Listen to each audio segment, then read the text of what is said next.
Hello, Lakers Nation. My name is Trevor Lane, senior writer for LakersNation.com, and this is the Lakers Nation news feed. We're going to be breaking down all the latest news going on in the world of the Los Angeles Lakers, including a potential new head coach candidate for this upcoming summer. Before we do, though, quick shout out to our sponsor, Lakers Nation site sponsor, Vivid Seats. All you have to do is open up the Vivid Seats app on your phone, and you can access tickets to your next Lakers game.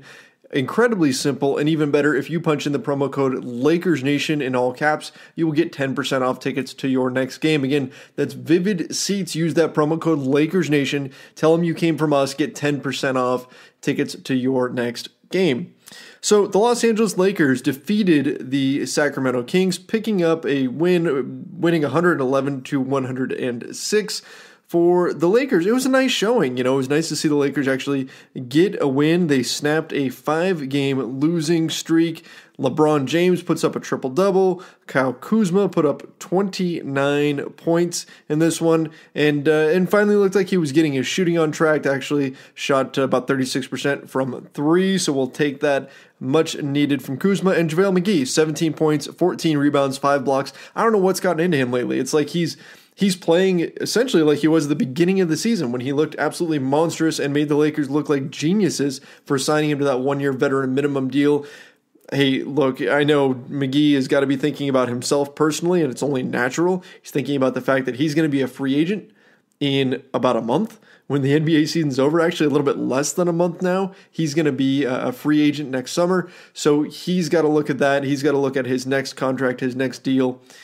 You know what, if McGee can play at this level, I would have no problems with the Lakers bringing him back. And really, he was a good deal as a veteran minimum. Even when he was struggling, I think he's still a good deal for the Lakers, and one that hopefully they can retain. If he can stay on the same deal, if he can stay at a veteran minimum, I think that would be a nice win for the Lakers. Even if you don't see him as your starting center, he's still been a nice piece, and the way he's playing right now has been really impressive. So as far as the tank race goes, unfortunately, this win does set the Lakers back a little bit there. We know obviously they would like the best possible lottery odds in order to have a shot at getting Zion Williamson, which in order to get him, you have to have the number 1 pick. He's not sliding to number 2. There's no question. It's a done deal. He's the number 1 pick in the NBA draft. Right now, the Lakers are sitting with the 10th worst record in the league, and with that, just a 3% chance of jumping up to the number 1 overall pick. Now, this win does put them 2 games ahead of the New Orleans Pelicans for the 9th slot and 2.5 games ahead of the Washington Wizards for the 8th slot. They could still slide. The Lakers do have a tough schedule down the stretch, and they do play Washington and the New Orleans Pelicans coming up, so it's possible that they could lose those games, although the way they played against the Kings, if they can continue to shoot at that level, they probably win a few more too. But if they can slide all the way down to that 8th spot, they would jump up to a 6% chance at number 1 overall, but also have a 26.3% shot of jumping into the top 4. So that's certainly interesting. And that's worth talking about. There's a lot of fans out there right now that would like to see the Lakers lose more games. We're back to tanking again. We didn't have to deal with this last season because the Lakers, we knew their pick was going to transfer to the Philadelphia 76ers.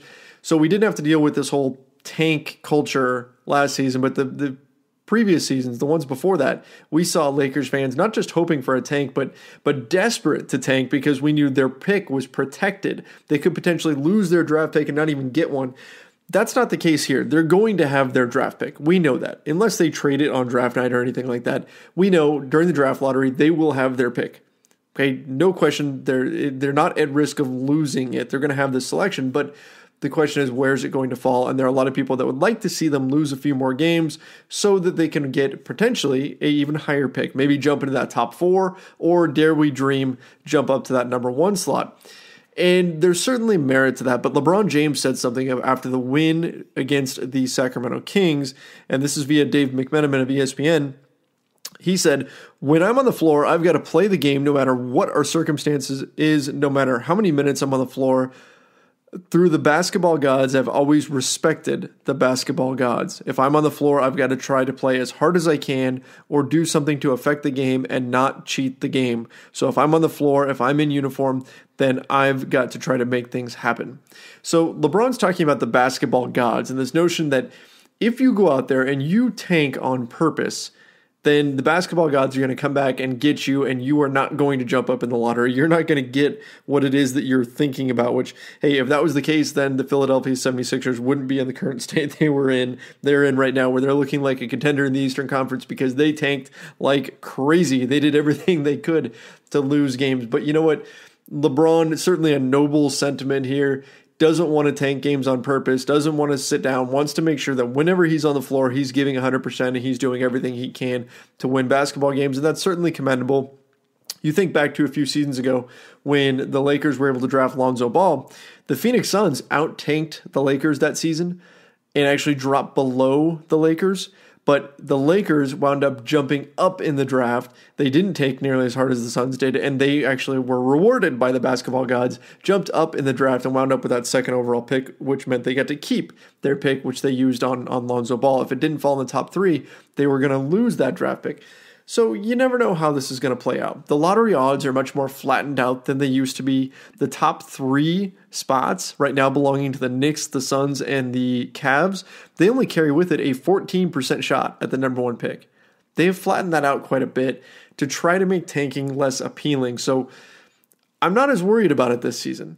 I'm not that worried about wins and losses or anything like that. I think they just go out there and they play, and if they win, then we can celebrate it. That's fine. We don't have to bemoan wins. We don't have to say, oh man, I wish they didn't win this game because I want their lottery odds to be better. Yes, losing could in theory help their lottery odds, but I think it's close enough. The odds are close enough to where, hey, look, if they drop to 9th, they go from a 3% shot at number 1 to 4.5%. They go from a 14% shot at breaking into the top 4 to a 20% shot. Like, that matters, but not enough to get upset over wins and losses. Look, they're probably going to lose plenty of games. LeBron's probably not going to play every game down the stretch. We know he's probably not going to play the second night of back-to-backs. Yes, we'd like to see them with higher lottery odds, but you know what? For right now, I'm not going to stress over wins and losses. I'm not going to be upset when the team wins a game. Look, especially when they just lost 5 in a row. I think there's value still to winning games because you don't want this team going into the offseason with this total stink of failure on them when they've got to go try to convince free agents that, hey, look, we are a good team. We could contend. Kawhi Leonard, Klay Thompson, Jimmy Butler, whoever they're going to go talk to, Kevin Durant.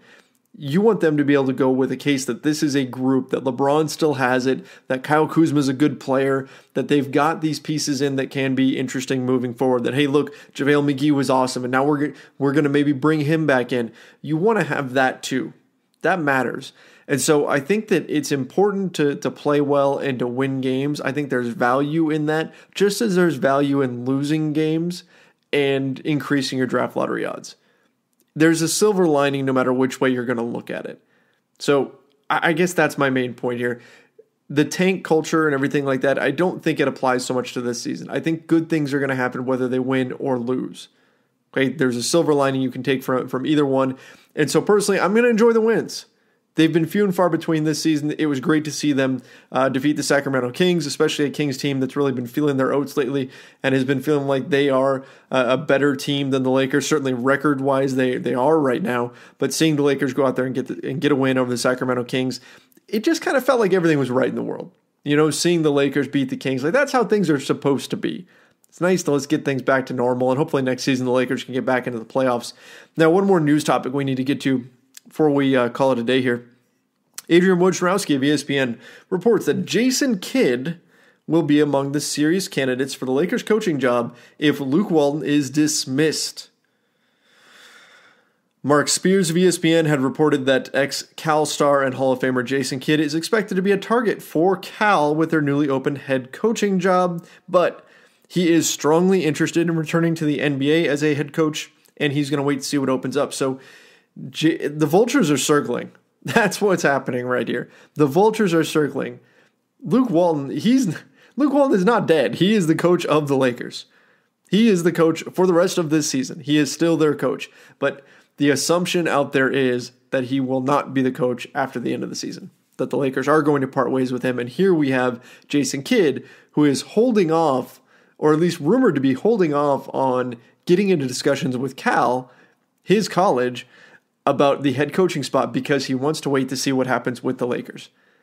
The guys who are out there that are head coaches that don't have jobs are starting to circle. right? We've heard Jason Kidd before. We've heard that name. We've heard Mark Jackson. We've heard a bunch of other names. Doc Rivers had to address it because his name was popping up.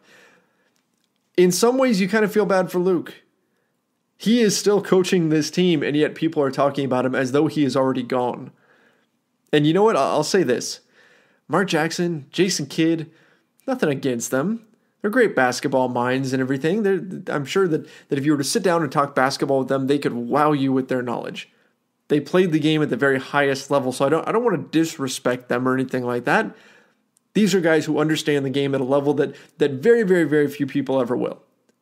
And that's certainly something to note. But I don't know that they're an upgrade over Luke Walton. I don't know that the grass is always greener, and I'm not saying that Luke Walton is perfect.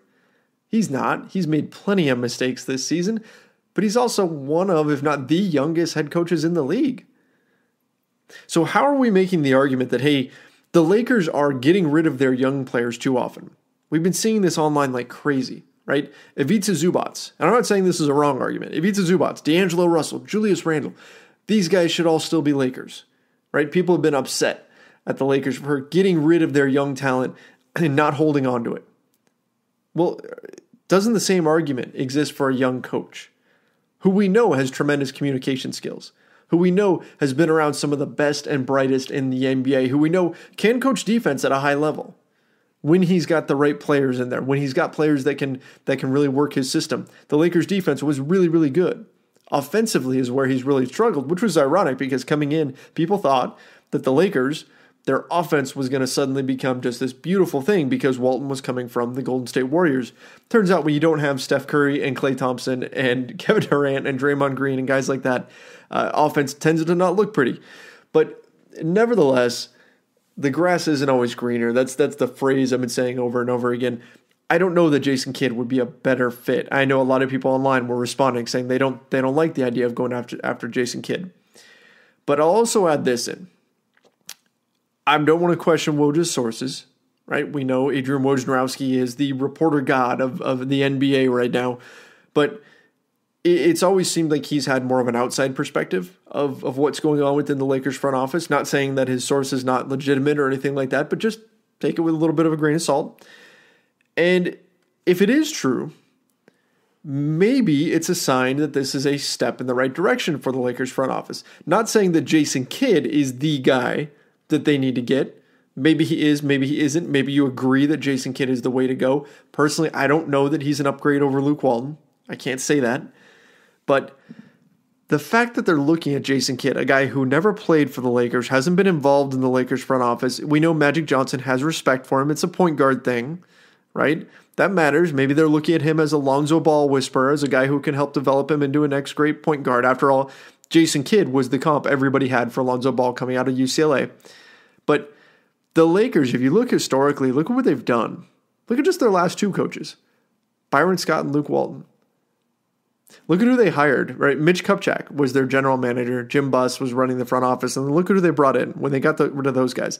They brought in Magic Johnson, who is the Laker, right? It's between him and Kobe for greatest Laker of all time. And then you've got Rob Pelinka, who's Kobe Bryant's agent, right? Someone they already had a relationship with that was established. He's part of the family, right? The Buss family, the Lakers organization, very much stays within the family. They don't look outside of that very often. Now there are some exceptions. We know Phil Jackson came in right from after coaching the Chicago Bulls. We saw Mike D'Antoni come in, Mike Brown. So they have brought in other people, but especially recently, it feels like they've really kind of circled the wagons and stuck with the people who they really know. And perhaps the notion out there that they are going to consider Jason Kidd, if they do decide to get rid of Luke Walton, which again isn't set in stone, but if they do, maybe that's a sign that they're going to cast a wider net. And if it is, I think that's a good thing. I think that's a positive. The Lakers need to get it right. Whoever they bring in, if they get rid of Luke, they can't continue this coaching carousel where coaches come in and then they underwhelm and it doesn't really work out and then they have to get rid of them and then they bring in somebody else, right? Happened with D'Antoni, happened with Mike Brown, happened with Byron Scott. Now it looks like it might be happening with Luke Walton. They need stability. They need somebody who can come in and take the reins, and that's not going to be easy. Not with LeBron James in town. That's going to be a difficult challenge dealing with LeBron and LeBron's camp and everything that comes with it. That's certainly a thing. But in any event, the Lakers need to find the right person for this job.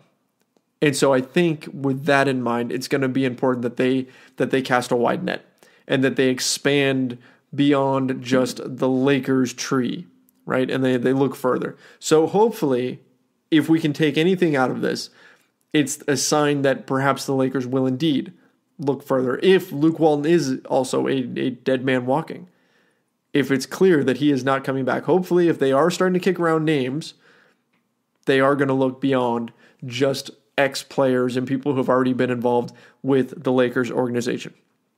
All right, guys. That's about it for today, this episode of the Lakers Nation newsfeed. Don't forget, head over to LakersNation.com, your home for everything Lakers, for more on these stories and everything else going on in the world of the Los Angeles Lakers. My name's Trevor Lane. You can follow me on Twitter at Trevor_Lane and on Instagram at TrevorLaneNBA. Till next time, see ya.